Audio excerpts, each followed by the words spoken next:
Please speak into the mic.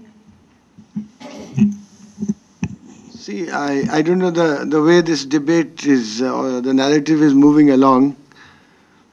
I find the question that actually you're raising, and of course we are all looking for answers, is that dams are built, there's an engineering solution, there's a bit of science and technology, and everybody thinks that they know what they're doing. The question you're raising is that you really don't know what you're doing, because the river system is such a complex system that you really don't know exactly what you're doing. So we make... Now the river, if you look at it, if it's been flowing for millions of years, then it has taken out all the soluble, whatever, salinity, pollution, everything, and it is probably the best water that you ever got. So you're never going to get better water, and we are already destroying that water. I think the ecological integrity of a river is something that's not easy to define, but it has to be defined, otherwise you don't get a holistic solution. So whether you do sand mining, of course you probably do not do sand mining for the simple reason that if you finish the floodplain, you finished one whole arm of the river, one whole leg of the river completely. So the point is to look at a holistic solution, because in the end, you're going to make net complete losses, because you're going to do something irreversible. Something that's an evolutionary resource built over millions of years is going to disappear. So I don't know, somehow I think if you want to get a sensible debate going on this, then one of the things I suppose that one could look at, which could be as very specific, is what is an ecological flow. I mean, we all talk about it, but we haven't worked it out. So I would just say one thing in the context of Indian rivers. I'm sorry to be taking this much time, but I think it may be reasonable. That when you look at Indian rivers, for example, if you look at our Himalayan rivers, and probably I noticed that you had said that the floodplain in the southern rivers, which you were talking about in Kerala, was about 20 to 30 meters or something of that kind. Yes, whereas the sand aquifers here can go from 40 meters down to 600 meters actually, because there's so much more silt coming down from the Himalayas. So one of the things is the ecological flow of a river. Most of our rivers you find right now, if you look at, that during the monsoon, which is 80% of the water, 80% of the water flows during the monsoon, and usually half of that flow is not impounded, and you can't impound it because you don't have the places where you can put it, thankfully. And what flows in the rest of the 9 months is altogether 0.35 billion cubic meters. So it is about 10 cumecs or something like that. So, when you talk about 1:15, this is 1:100 or something like that. So I'm saying in the rest of the time when 20% flows or roughly of the water, you would have to have that 50% flow figure. Now, I'll just put two reasons for that. In the monsoon time, there's so much silt coming, and you raised the point what happens about the flow, which goes all the way to the sea to stop ingress. But if you do a little bit of physics, you find that if you look at the particulate structure of the sand that's coming down or the silt, it varies a lot from microns into hundreds of microns. And if you don't have a large enough flow, this sediment cannot be transported. And all the reasons that you gave, whether it is fish or whether it is biodiversity or downriver health or the sea, you need that flow, 50% in the monsoon. It is just a flushing flow for the river, to cleanse the river. Actually, Delhi would never, the only cleaning that happens on the Yamuna here is by the monsoon, not by anybody else. Okay, and a dilution flow in case you have anything, so you need the flow. The other part is that if you don't have a water speed velocity or a speed of something like 0.75 meters per second, then you started getting algal choking in the river.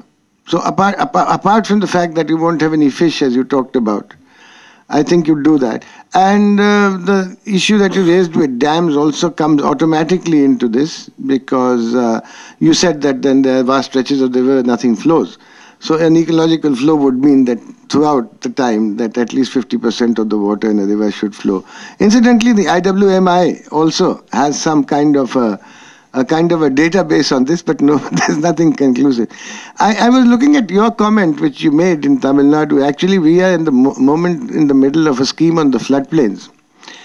And you would probably find it very objectionable, but it's not, because it's been, we are doing it ecologically. Of course, we have much deeper floodplains here, 70 meters.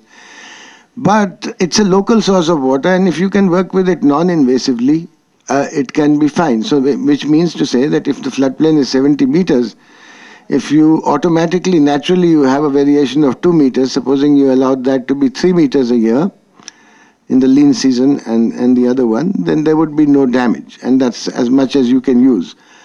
But lots of things have to be understood about that. But if you have ecological flows, it already takes care of the replenishment every year.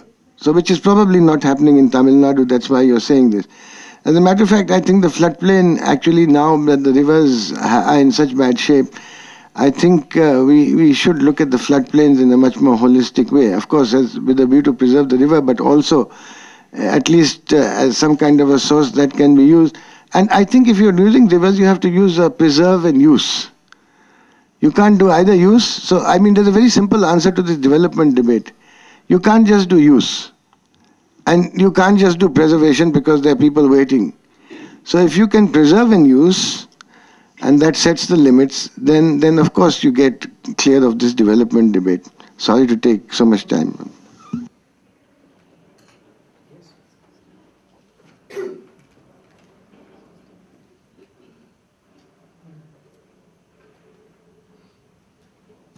My observations as a citizen of this country, especially with regard to Tamil Nadu, the two main industries, tanning industry and the textile industry, because of the two contradictory decisions of two people controlling this country, we got into a lot of problem with the tanning industry. The areas which are mostly affected are near Krompet, Pallavaram. There are still residents staying there because of the decisions taken by people who control it. The second thing is about the textile industry in Tirupur. As it is because of the high rate of cost of cotton, there was a problem in the textile industry frequently. Now it adds to the pollution of the industry also, but the major problem is we are not able to take scientific decisions on major political decisions.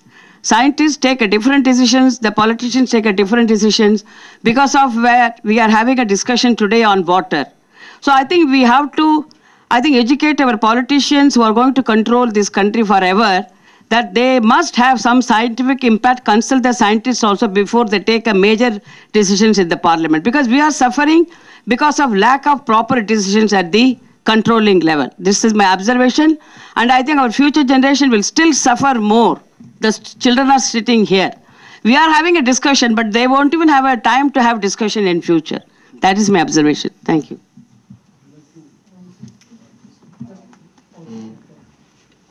I want to bring one thing to the notice of our, and that is there is a study by FAO on desertification all over the world. Why is it taking place? And that's FAO. I was with the FAO for a while in Africa.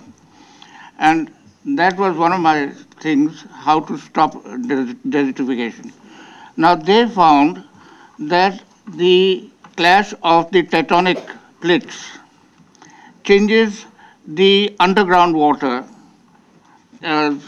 sort of that goes, fresh water that goes into the seas. Then there is the El Nino effect. How does it change? That is because the volcanic effect in the Pacific Ocean inside. Now those are the things that affect. In India today, in context, we have a very serious problem. We have monsoons only 3 to 4 months a year.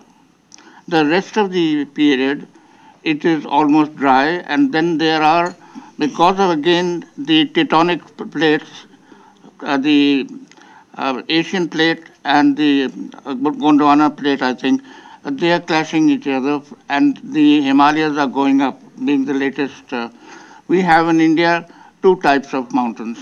One, the Aravallis, the oldest, and the Himalayas, the youngest.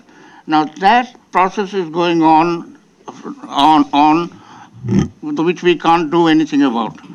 But one thing what the Russians did in the Ural Mountains, that when there's a dry period, the underground water, which is still there, should be brought to the surface.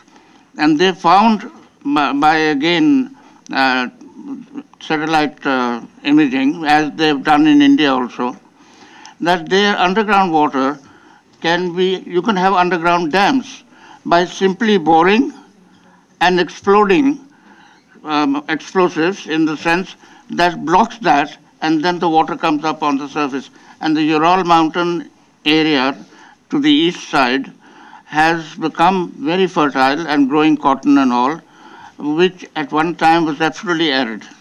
So I was suggesting that if we can get hold of these reports, maybe in our meetings we can, deal with it more effectively.